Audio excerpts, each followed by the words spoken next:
back to Build Revolution Lab at DevVox Belgium 2024. My next guest is Arthur. Welcome. Thank you. Thank you for being here. And Arthur, you mentioned like a super hot topic that everybody are now all the rage, and that's generative AI for development. And obviously that's the hottest topic out there with Copilot, Code Assistant, you name it. It's like that there are so many. All of them are not great, are they?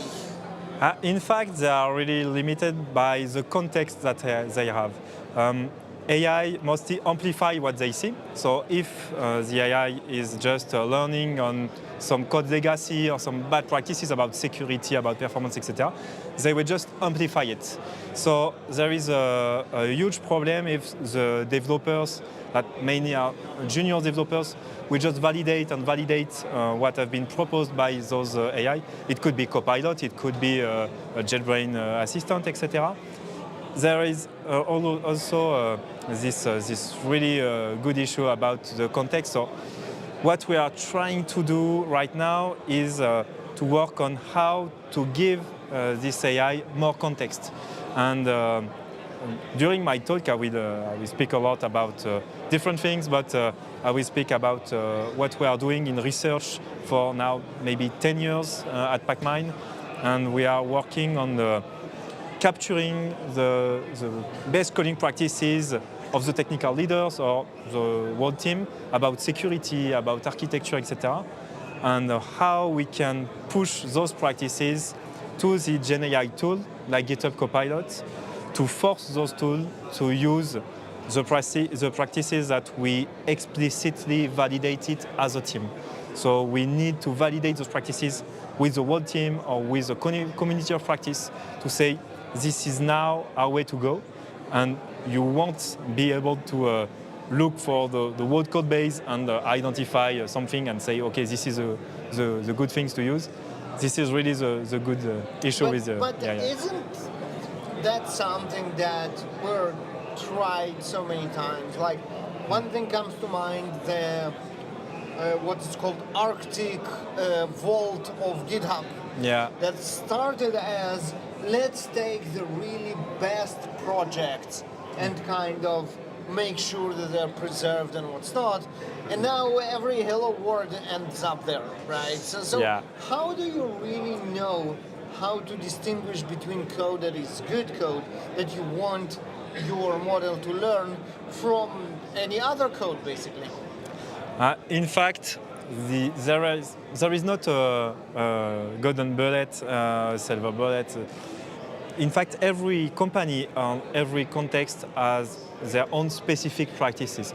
You have a set of practices about Java, for example, which are really good and they are known to be good, so they should be pushed into maybe every companies. But in your context, you will have some specific issue about security, about performance. You will not deploy the same project as another company. So every companies will have their own set of custom practices. And that's the hard part for the AI because, for example, Copilot will be able to learn for the good project and the best project.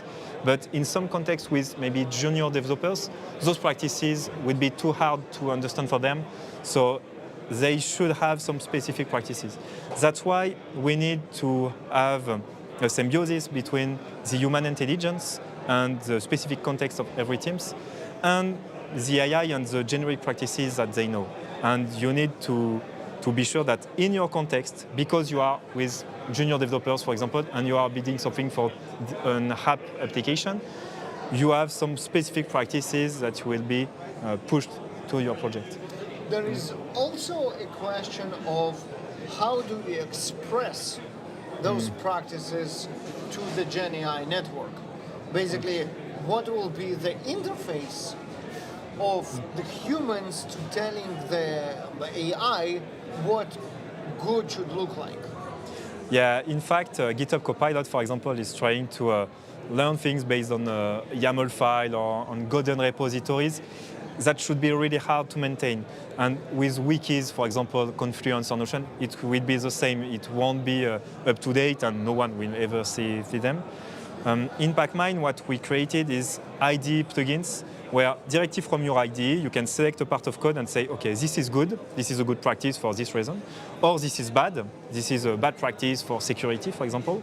Those practices will be validated with the team because we created an UI for validate those practices. You can launch a battle if you don't agree on a practice. And then those practices will have a name, a description, some positive or negative example. And this description of the practice can be used by GitHub Copilot. We generate a markdown file with every practices, and this is used by Copilot as a reference file. And then Copilot uses those practices directly.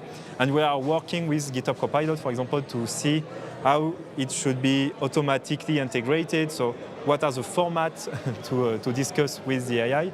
And it will be, I think, really different between Copilot and Codium and different tools. But in our context, we create this artifact, which is a practice with a name, a description, etc. And we use also the AI to generate a program to detect this practice automatically within the code. So in GitHub, in the CI, in the IDE. And in this case, we use AI not to generate code in the project, but to generate a program that is able to detect this practice. So we use AI to upskill the developers within the team. So that's really different from Copilot, but that's really complementary. And in our case, we think that if you just use Copilot, it can be a bad thing because it will amplify maybe the issues that you had in your code. So if you use Copilot, you need to have really good engineering practices about testing, about architecture. You need to have a good way of learning for the whole team. So that's why we think the easier things to do is really to validate those set of practices together and then to use it with the AI and with your day-to-day tools like your IDE to be sure that those practices have been shared across the whole organization. If you have hundreds of developers, it could be really hard to repeat the same thing again and again during code reviews, maybe you know it. So yeah, the idea for our coding assistant is maybe to use the knowledge of the AI as a tech coach to help the developers really in the company. That sounds like a really, really good idea. And where people can learn more, maybe they can try it out. What's the next step? In this event, during the DevOps, we will launch our IDE plugin, so in NTDG, in JetBrains, in VS Code, or even in Eclipse, and in Visual Studio. So the plugin itself is free, so you can use the plugin to have some suggestion of new base coding practices, so this is free. And if you want to create your own base coding practices, you can create an organization on Pacmine, on the website of Pacmine directly. And it's free for 45 days.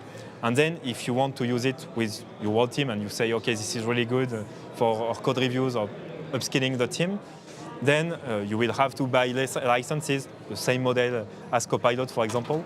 But you have 45 days to make an intuition on either it's a good thing or not for your company.